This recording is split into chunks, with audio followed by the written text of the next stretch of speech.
President Sir Professor Khan, my dear Vijay Kumar, renowned scholars on the Presidium, and dear scholars and friends. Well, I am overwhelmed by the kind words spoken about me. I wish how much I deserved them. I do not, because I do not belong to the class of scholars, really speaking. I have been a seeker in literature and a creative writer of sorts, nothing more than that. But I would like to frankly put before you my feelings on the subject. First of all, I congratulate Vijay Kumar for having chosen this topic. There are always, of course, there are individual books written on these characters, several of them. There are critical accounts about works in which they figure, but an exclusive seminar on these characters and their significance, I believe, is a rare event, and I congratulate you for having participating in that event. By the way, about feminism, the term he used that brought to my mind, and I must remind you, a fact, undeniable fact, that the world's first known feminist was an Indian character. You know, when mankind was created, the father of mankind is King Daksha, and he had 100 daughters. In those days, human beings were not there. The daughters were born out of his spiritual tapasya, not sons, daughters, and there were gods to whom they were married, demigods and gods. The youngest daughter was Sati, and he had chosen to marry Shiva, Lord Shiva. But the father did not give his consent to this proposal, because Shiva, according to him, was somebody like a hippie who sits on the mountain and wears a tiger skin for his garment, a snake for his garland, and a dumbaroo for his musical instrument, and no home, no house, no palace at all. How can his beloved youngest daughter marry him? To cut short the story, Sati was insistent, and she did marry Shiva, and the father told her, "Never show your face to me. Get out." She didn't mind. Short time later, King Daksha organized a huge yajna. You know, yajna has two meanings. One is, it is the aspiration for something higher, which goes up like a flame, and the physical corollary is the fire rite, the yajna, the jaga, the flames which go up. Now, the little divine mischief maker Narada suddenly reached Shiva's abode and looked at Sati and said, "Devi, goddess, how are you here? Don't you know that your sisters and brothers-in-law are all there at your father's place?" "No, I didn't know." "Oh, that's a great yajna. And how is it that you are not there?" I will be there. I will get ready very soon and come there." Shiva said, "No, my dear, you cannot go. Uninvited, you should not go anywhere." A sentence which Sati uttered at the moment became the unwritten law of Indian sociology for thousands of years. And she said, at no point of time, in day or at night, a daughter's entry to her parents' house can be forbidden. It is always open. And she did go.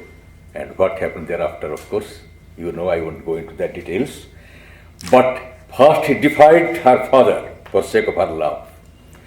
Second, she defied her husband for sake of a great ideal that a daughter's entry into the father's house can never be forbidden. So, in mythology, which precedes history by thousands of years, this is the first example of a undiluted, pure feminist. Now, coming to the subject, well, Cleopatra, Sita, Kunti was missing from the communication which I had received. Savitri and Draupadi, beautiful choice. Well, Helen and Cleopatra. I would not go into much about Cleopatra because she is a historical character. Helen is a mythical character.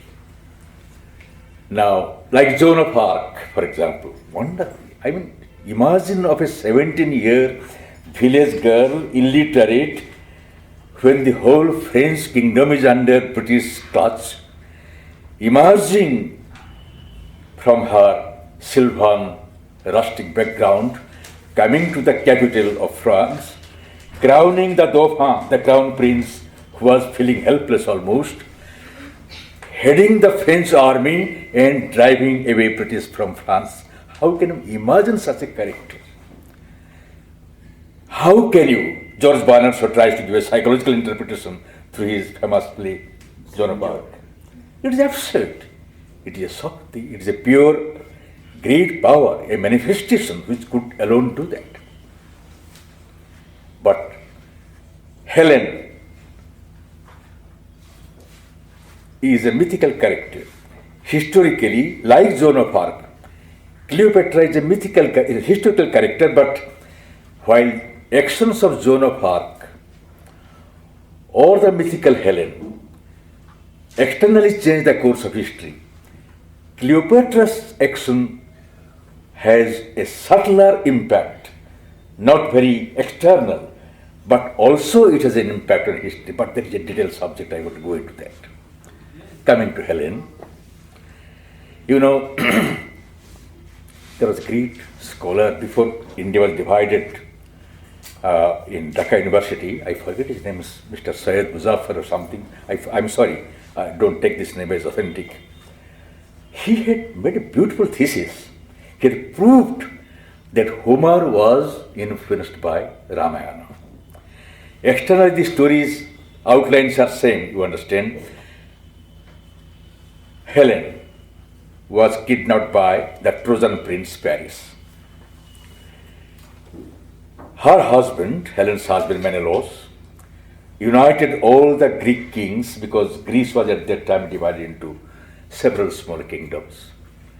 United them and then led them against Troy. Troy was devastated after bloody war continuing for many years, and Helen was rescued.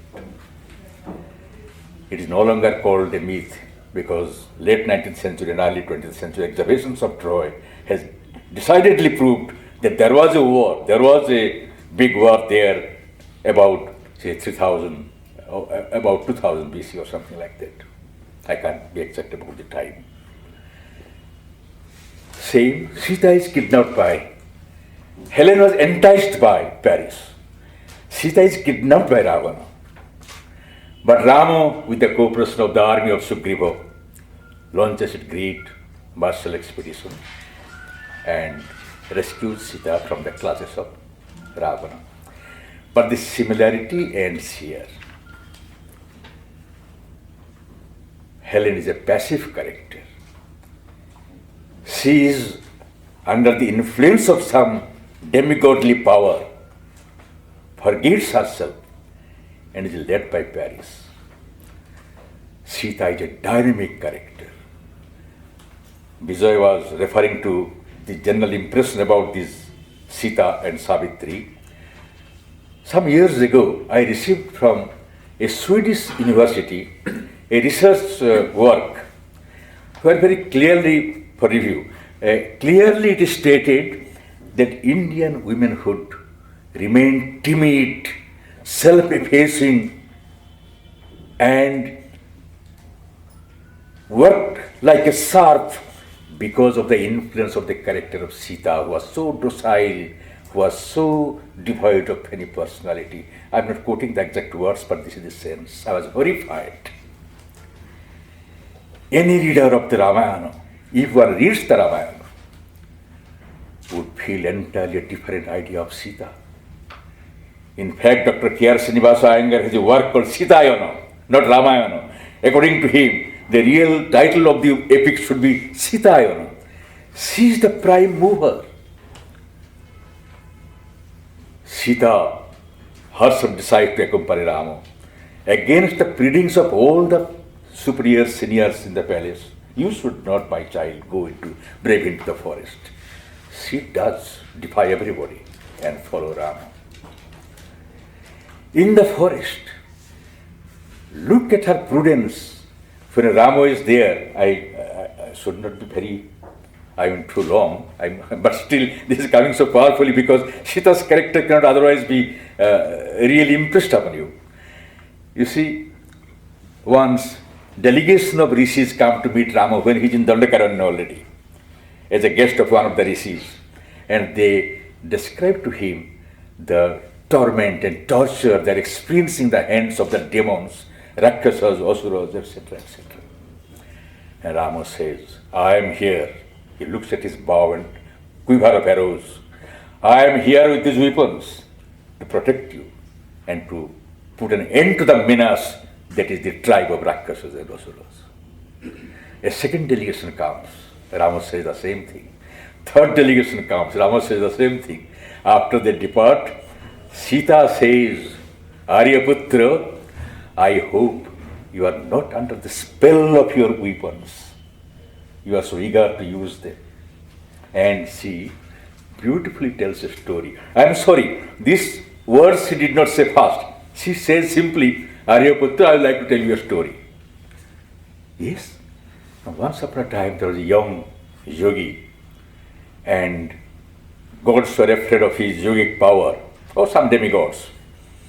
But instead of making some apsara dance before him, they resorted to a novel technique of, depriving of his benefits of yoga. What they did? Simply they put a glittering sword in front of him.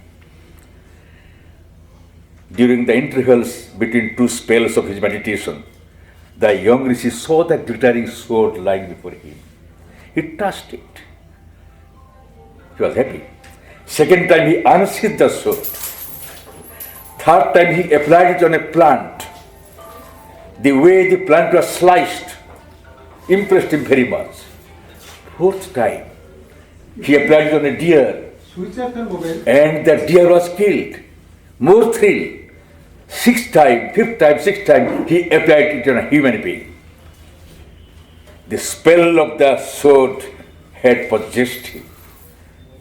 Many years later, Bertrand Russell wrote in one of his essays, the way in which the nations are gathering destructive weapons, namely nuclear weapons, where time may come, the authorities of the countries may be under the spell of the weapons themselves, and they would feel restless to use them. Unless they use them, what the use of storing them? For a long time I have stored billions and billions of dollars for weapons, I must use them. See the psychological similarity between Bertrand Russell's observation and Sita's observation. And Sita says, my lord, I hope you are not under the spell of your weapons. You are promising the rishis again and again that you will destroy the Rakshasas. All Rakshasas may not be bad. Character of Sita. And it is she who asks Rama to go after the golden deer. It is not Rama who chooses that. When Lakshmana is determined not to leave Sita alone because Maricha had given a deceptive cry, "Oh Lakshmana, come to my rescue," it is Sita who compels him to go. Well, when in the palace of Ravana, Hanuman goes and meets her and says, "Mother, come sit on my back. I will carry you safe to your husband." What is Sita's answer? Ravana has brought me as a thief. If you on my behalf of my husband carry me back as a thief, what's the difference between Rama and Ravana? Ravana must be vanquished. He must be avenged upon. And only then Rama deserves to win my hands again, to take me back again. See the character of Sita and what an impression people have about Sita. Sita is rescued, and that's a very subtle point. Agni Parisha. Rama identified with the human beings. You see, the avatar also becomes a part of the humanity. Identify with the human beings, just thinks aloud. Well, all these days you have been in the confinement of your Asuro's fortress. I don't know how the residents of Ajodhya will receive you as the queen of Ajodhya. Oh, it is Sita who orders for the Agni Pariksha. She asks Lakshmana, obliges Lakshmana to prepare. She enters the flames. Pure as she was like flame, flames could not burn her. She was brought back. Of course, Devi Bhagavatam gives a beautiful explanation that when Sita was stolen by Ravana, it was a false Sita, a Maya Sita. The real Sita remained with the god of fire. And when this time Sita came out, it was the real Sita, and the other Sita was consumed by the fire. Of course, another person says that other Sita was not consumed by fire, she was born afterwards as Draupadi. This is a different thing. Now, so you see, this is the character of Sita. And Uttarakhanda, the postscript chapter of Ramayana, is not a work of Valmiki. Valmiki's epic ends with the coronation of Rama. Everything ends happily there. But whoever is the poet who composed Uttarakhanda, if you read, you see, I am not a Sanskrit scholar, I can read, but still Ramayana we can all understand. Ramayana Sanskrit is so simple, beautiful, lyrical, you can all understand. But you can also see the difference between the epic's major part style and the style of Uttarakhanda. It is a different style. It is written by somebody else. But whoever he is, there isn't a greater magnificent satire on human nature, the unfortunate riffraff of humanity, than Uttarakhanda. Sita was once symbolically Satya, discovered by Janaka, the father consciousness. Janaka means father, out of Mother Earth. She was given to no less a person than an avatar like Rama. Hostile forces are so powerful, they could kidnap her even from the avatar's custody. With a great struggle, vehemently fought struggle, she was rescued. But humanity did not deserve her. After all these people suspect her character, somebody made an observation about her character. She was with the demon king, who knows? And the same Sita, when exiled and when ultimately brought back to satisfy the riffraff, what a comment. She is requested to appear again in Agni Pariksha before everybody. The first Agni Pariksha was done by Sita herself out of her own free will. Here she is expected to entertain the public for popular curiosity to be satisfied. Why should she, the daughter of the earth, the truth of the earth, decide to go back to the earth? Mankind did not deserve her. What is a character, a great character like this? Now, you see, Homer lived 700 BC. Homer lived 700 BC. And it is believed that Ramayana story was first found in Jatakas. I am not sure, because Jataka stories are all retold versions of folklore which prevailed earlier, legends which prevailed earlier. They are not Buddha's. Buddha only had narrated a few Jataka stories, others are added by Buddhist disciples, Buddha's disciples. So the Ramayana story, I am absolutely sure, must have preceded by a few hundred years the birth of Jatakas. Unfortunately, North Indian, you see, our ancestors were not very capable of preserving the manuscripts in a proper way. And temples were the repositories of manuscripts, and temples were destroyed again and again. The manuscripts were burnt down. So that is the limitation of Indian scholarship. We do not have many old documents to prove the antiquity of our great literary works, their origin. Anyway, coming to the next character, that is, say, Draupadi, Mahabharata. Sometimes I feel so disappointed. I remember when there is Mahabharata was being serialized on television, very popular serialized. Certain things scandalized me. Certain things, for example, Draupadi appearing on the balcony when Duryodhana is feeling humiliated because he stepped into what he thought to be a beautiful floor, but which proved to be water. And Draupadi's comment, Andha ka ladka andha, blind man's son blind. You believe Draupadi could have said that?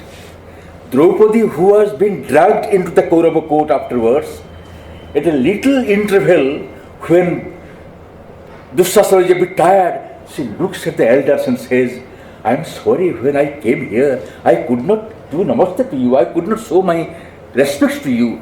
Such is the character of Draupadi. She would use these words. If you read Mahabharata carefully, original Mahabharata, you will see that to get the permission from Dhritarashtra to challenge the Pandavas again to a certain game, first time Duryodhana says that I was there but I was not properly entertained in Indraprastha. Second time he adds something more. Dhritarashtra is still not willing to permit him to again challenge the Pandavas. Third time he adds that, you see, to provoke the old man, that you are blind, and she tried to humiliate him by saying that I am the blind man's son. Only then Dhritarashtra obliges him. Had this been a fact, first time Duryodhana would have said that. These subtle things in between the lines, we have to read. The great epic poets believed that the reader should be equally sensible or partly sensible.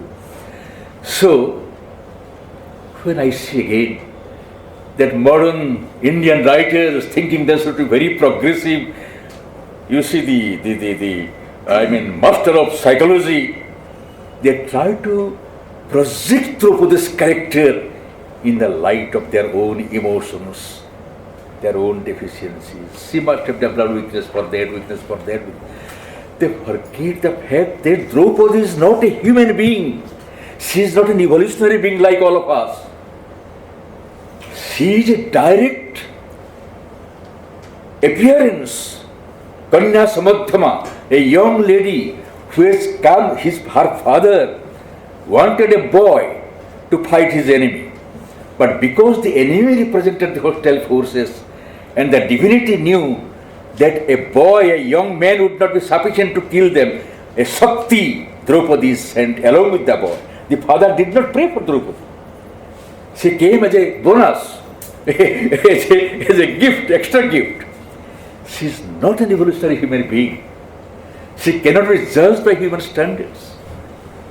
Well, it is she who is responsible for the ultimate destruction of the hostile forces. Again and again, the Pandavas try to inspire compassion in the hearts of the Kauravas. They are prepared for a compromise. Only one person who is not prepared for a compromise, she is Draupadi. And like Sita, the prime character in Ramayana, it is Draupadi who is the prime character in the whole Mahabharata. It could be called a Draupadi Kavya. It would be absurd. So, it is Draupadi when Krishna goes as an ambassador to negotiate for peace, and he ultimately comes to Draupadi and says, what is your advice? By that time all the other senior Pandavas and Pandavas themselves, they have given him advice, strive for peace. She says, how does Arjuna and Bhima forget the fact that I was humiliated as no other woman ever in known history had been humiliated before a whole court? Peace for them. You will allow these forces to remain alive and active. What is the purpose? Your being devotees of truth, votaries of truth. Krishna, you are supposed to be the incarnation of truth. How do you say like this? And no compromise thereafter. Draupadi lest she should forget the humiliation. The poet or the historian, Vyasa, you can call him a poet, or you can call historian poet, you can say, because undoubtedly there had been a Mahabharata war. So, you see, in no other country, the epics, episodes of the epics for thousands of years are identified with the places of the subcontinent as the episodes of Ramayana and Mahabharata. Ajodhya is there. Everything is there. Indraprastha, Hastinapura, modern Delhi, they are there. All for thousands of years, unbroken legends justify the association with the epic events with these places. Now, anyway, so, yes. Now, what did I say? Yes. In the Vanavasa, while they were residing in the forest, lest Draupadi should also forget. She is humiliated again and again. Jayadratha comes when Pandavas are not there, and he tries to drag her away with false temptations and all that. Luckily, the Pandavas arrive and save her. Kichako, last phase of the Mahabharata, Kichako tries to humiliate her again, he is killed by him. So lest she should also become a little weak or forgetful, Providence sees to it that her humiliation, the series of humiliations, does not come to an end easily. So that is the character of Draupadi. I am so surprised, some years ago, I think published in the late 60s or early 70s, a very popular edition of the English edition of Mahabharata, which was believed to be, an authentic version of Mahabharata, sold very well by a professor, edited by a professor from Calcutta. I need not name him, you can understand he has promoted many writers by his workshop and all that. Very popular. Indian Express in those days was quite powerful, and it asked me to review it properly. Early 70s maybe. I read the book. I was horrified.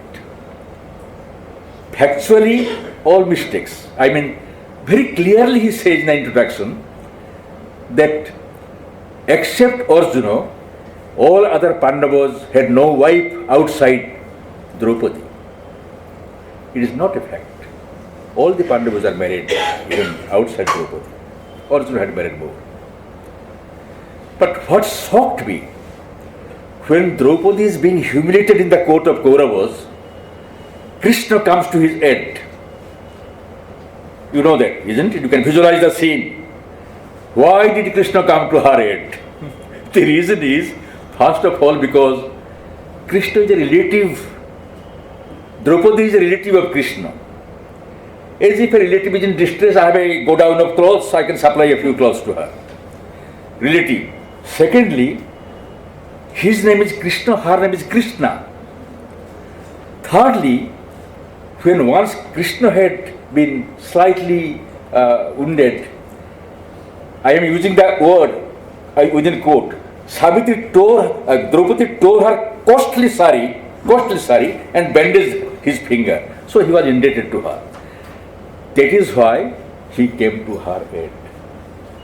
The philosophy of when everything fails in individual, when there is no human help, there is nothing, you can't rely even on the most trusted guardians of yours, seniors of yours. Imagine the court of Kaurava when he is being humiliated. Even Karna, he too is inspiring Dussasana, go on, humiliate her. Karna, who has many, sympathizers. That one scene exposes him totally. At that time, when everything fails you, the only power who does not fail is the divine self, when you helplessly and completely surrender to the divine and call for his help.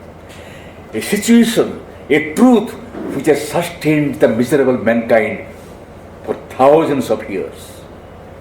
Remember the helpless situation of Draupadi and the providential help that comes to her when she has lost hope in everything else. This great truth is simply ignored. And because she had bandaged his finger, because he was a relative, because the names were similar. I wrote all these things, of course. The professor was a large-hearted man. After that also he came to Pondicherry, he met me. One moonlit night he was travelling. Once upon a time he had written very severe criticism on Sri Aurobindo's poetry. That day while working with me, he told me how little I understood, I said, that's all right, fine, thank you. And so, anyway, everyone evolves, everyone grows also.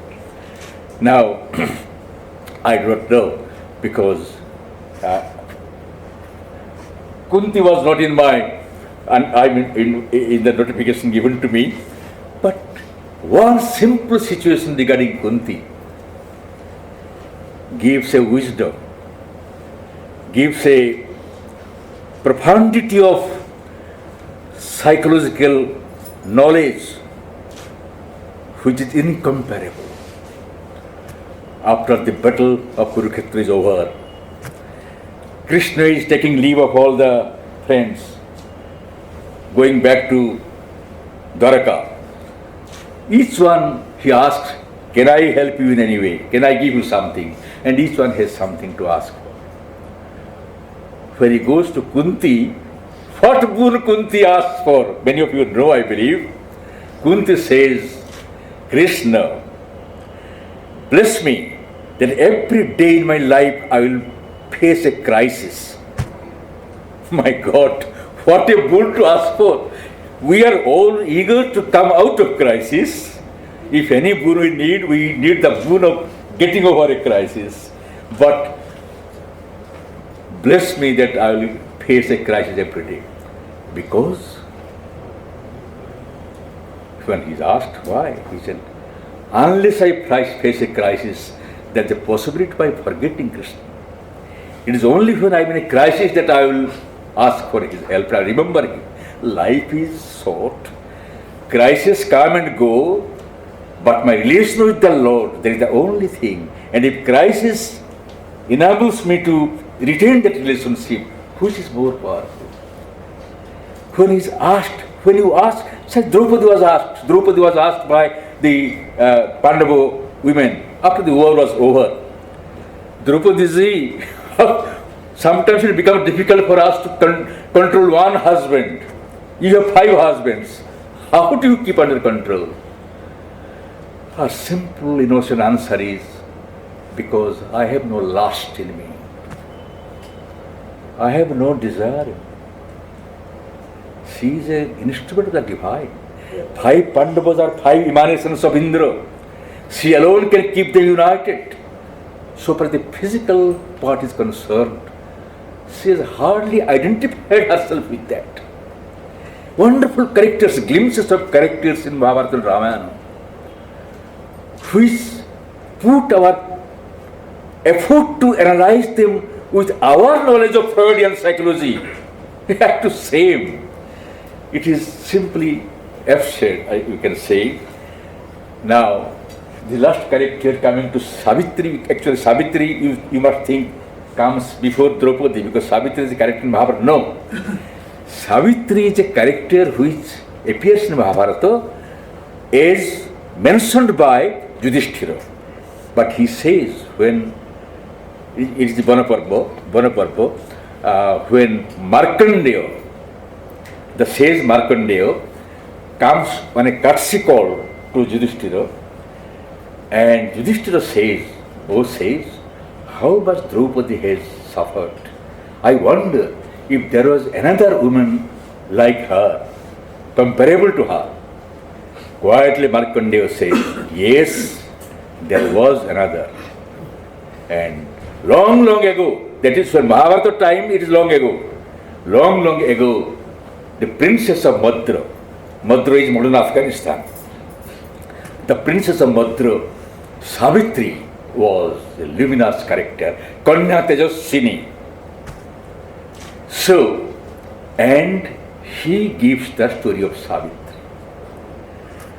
But as Shri Aurobindo explains, in the Vedic cycle, the Savitri legend is something so much symbolic and so much powerful, you see.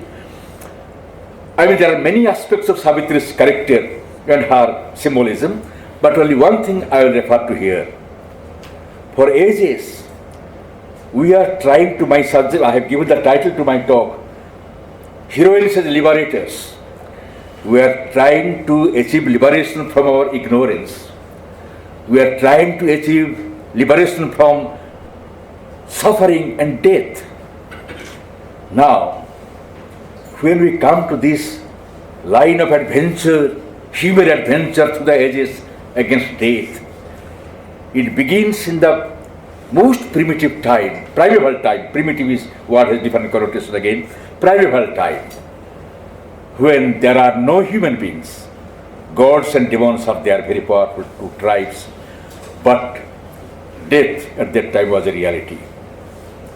So they must find out the secret of immortality.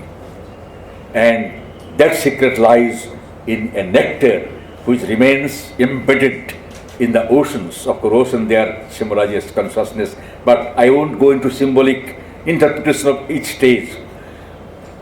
Devas and asuras are trying to discover nectar.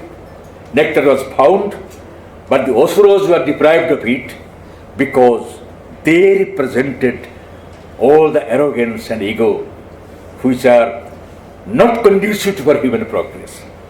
So gods got the nectar. But human beings came. Long after that, death, as Shri Aurobindo says in Life Divine, 5 aspirations of mankind, from the beginning till today, conscious man is trying to resolve the problems of God, light means knowledge, freedom, bliss and immortality. Now this search for immortality, the quest for immortality, which began with Samudra Manthan, we see there are many episodes, but first let me come into, say there was a time when, Nachiketa, you know in Upanishad Nachiketa's story. Nachiketa's father is performing a yajna.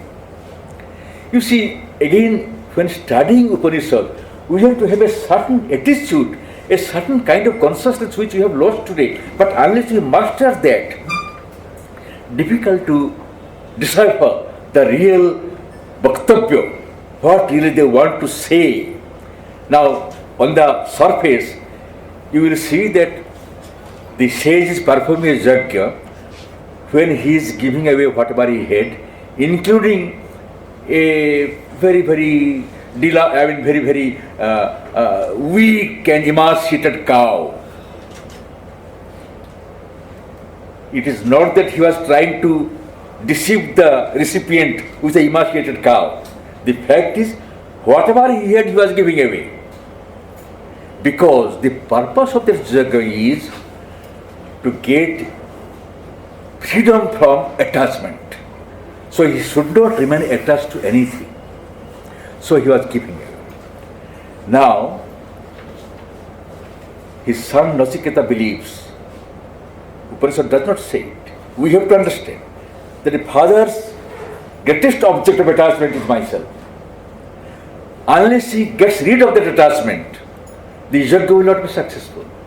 He goes to his father and says, Father, I must remind you, whom do you give me away? Father doesn't say, because that attachment is still powerful. I can't sacrifice his son. Second time he says, third time he says, the father says, Tujiyama. Everybody feels as if the father had got angry and go to hell, he said, die, he says. No. He commissions him to do a research on the mystery of death. Yama, the god of death, symbolizes the mystery of death. It is said that Nachiketa proceeds to the Yama's abode waits for 3 days and 3 nights because he is not there, God is not there.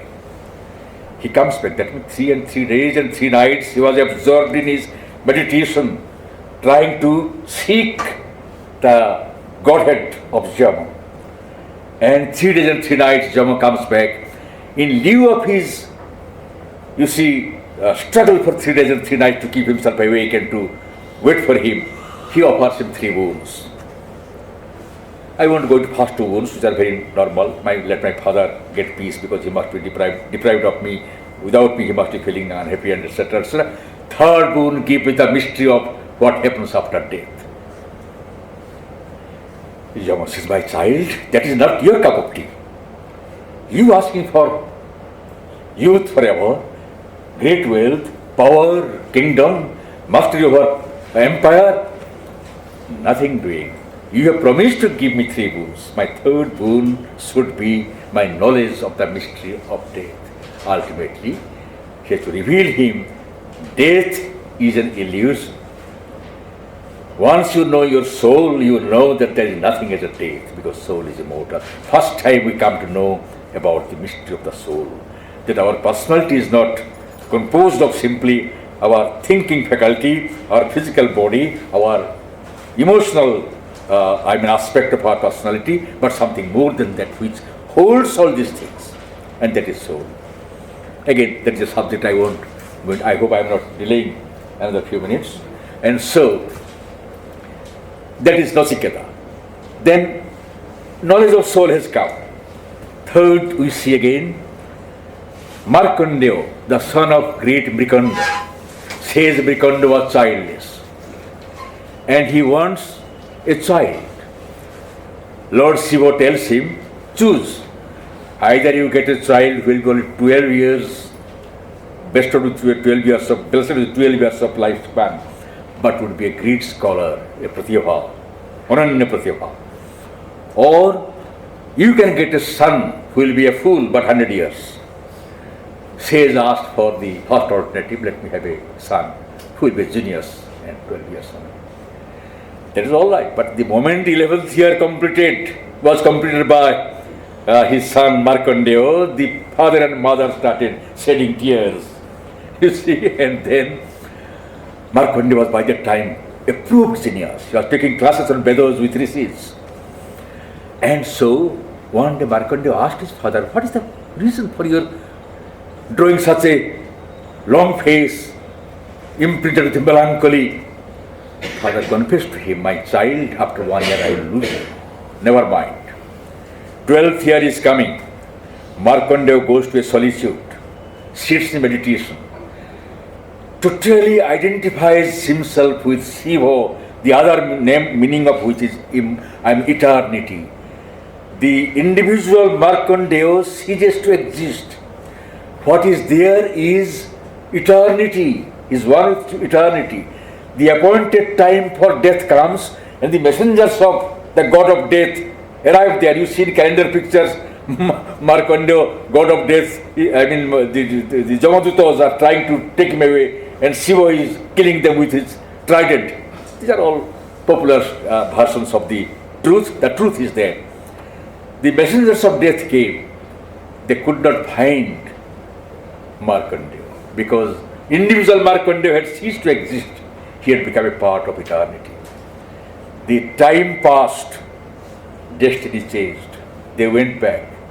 When Markandeya came back to his mortal senses, 7 rishis were passing by.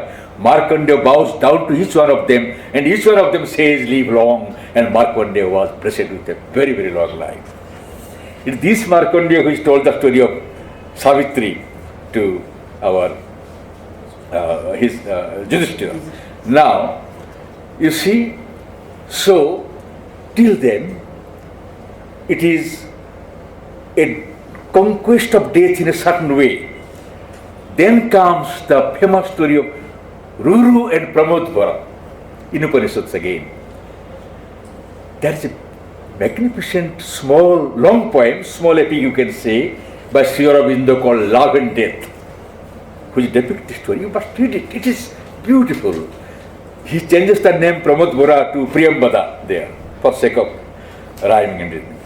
Now, Ruru and Pramodvara are forest dwellers, young boy and young girl, and they are in love with each other.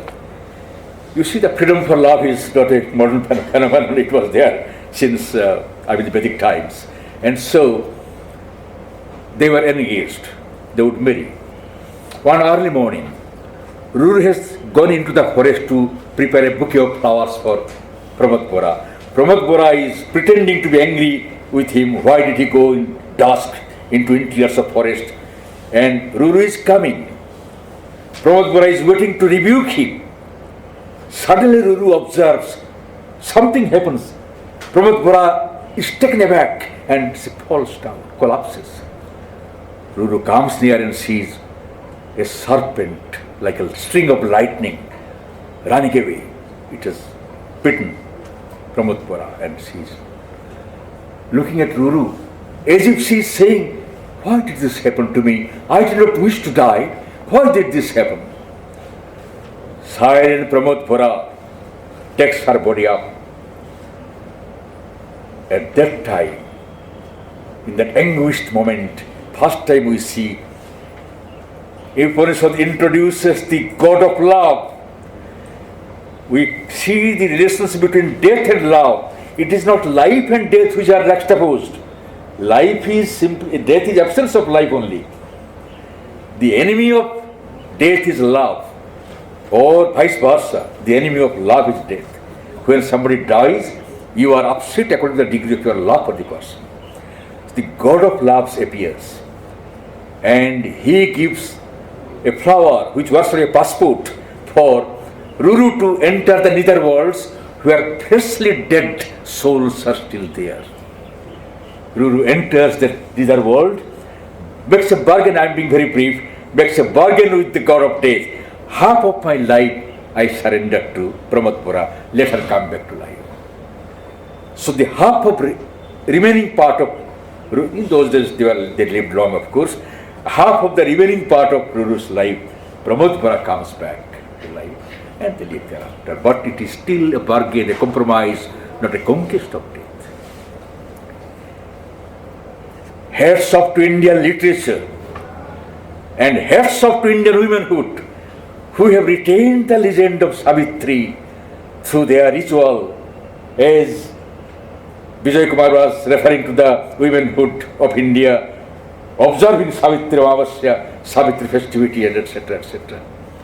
What a wonderful tradition, what a living tradition. You see, Homer's Iliad, Helen, Cleopatra, or they are discussed only in such seminars. But all these characters are living aspects of Indian life.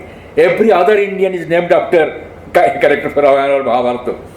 All the festivities are associated with these great epics. And Ramayana never fades away. And so anyway, so here you see Savitri. Sri Aurobindo resurrect the legend. Sri Aurobindo's vision is, as you know, it is easy to appreciate Sri Aurobindo's vision only if we remember what are we seeking in our life through all of our struggles, aspirations, hopes. What are we seeking in our life? Sum total of our seeking is we are imperfect, we are seeking for perfection. I get happiness, imperfect happiness. I get satisfaction, imperfect satisfaction. Sri Aurobindo says all these imperfections are felt because perfection is there. An eternal perfection is molding us into its own image. A clause from one of the sentences of Sri Aurobindo. There is an eternal perfection. Future remolds the present, not past. So because the eternal perfection is there, we are growing into it, and man will one day grow into it.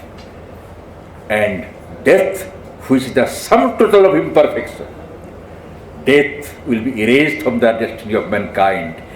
Just as Savitri, the princess of Bhadra, the daughter-in-law of the king of Sallo, erased death from the destiny of one Satyavan, one day the Gangavataran of love, the descent of the mighty flow of love on human destiny, It has to be deserving humanity, no doubt.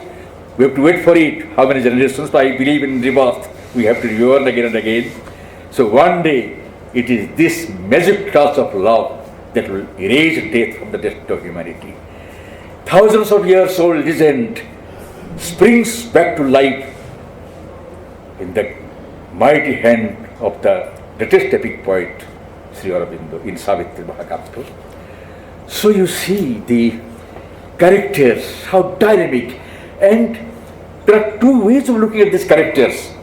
Another 5 minutes? Yes, thank you. Another 5 minutes. So, two ways of looking at these characters. One is the way of our ignorance and our limitations. The other is the way of enlightenment. Look at the character of Sita, how through the ages great writers have found new meaning in that. Kamban's Tamil, great poet Kamban, his Ramayana, when Ravana comes to kidnap Sita, Sita is so pure, he can't touch her. So he uproots a chunk of earth on which Sita stands and takes it away. A new revelation of the greatness of Sita. Now, Tulsidas, Ramayana, why did Rama take such a long time to kill Ravana? Can you imagine the wonderful spiritual insight? He says, because till the last moment, inside Ravana's heart, Sita dwelt. He was loving Sita. So how can Rama kill Ravana as long as Sita is alive inside his heart? I can't describe the profundity of this mighty poetic feeling. But when Ravana is desperate and forgets everything, he is killed. So these are not simply characters, fiction characters lost to us, matters of past, but they are still living and dynamic forces. I will conclude. I don't know, I should not. Yes, to a lighter vein. I bring you down to a completely lighter vein. I believe in 1960 something happened in Mumbai. At that time it was Bombay. It afterwards circulated as a joke, but it was a fact I am told. There was a young entrepreneur, industrialist. When he comes back home, he collects his little son from the school, and he fondles him, he spends an hour with him, 2 hours with him, and he asks, what did you learn today in the school? And the child would say everything. One day the father asks, what did you learn today? Oh, today he was a bit gloomy. Didi, our sister, our teacher, told us a story called Ramayana. Tell me the story? Oh no, father, you won't be interested. No, tell me the story. I tell you, it won't interest you. Now tell me the story, please. Oh, you see, hero and heroine, Ram and Sita went to forest for picnic, and the villain came, kidnapped Sita. Rama summoned his lieutenants and all that. There was some exchange of missiles, and then this is what your teacher told you as Ramayana. Then the son smiles and says, Father, what the teacher told me is very beautiful, wonderful, but you won't believe that. So the son has edited this story for father. So father is a materialistic person, modern world. But the story goes strong in the mind of the child. So that is called, what is it? The spark of genius, spark of inspiration which gave an eternal life to these characters, these epics. Friends, thank you very much. Time has a limitation. I must end here. Many thanks, Vijay Babu, Professor Khan, for calling me. My younger brother, but my relative, Professor Roy, and always watching my activities and my writings, as I know. Thank you very much, everybody, and our guest scholars. Thank you.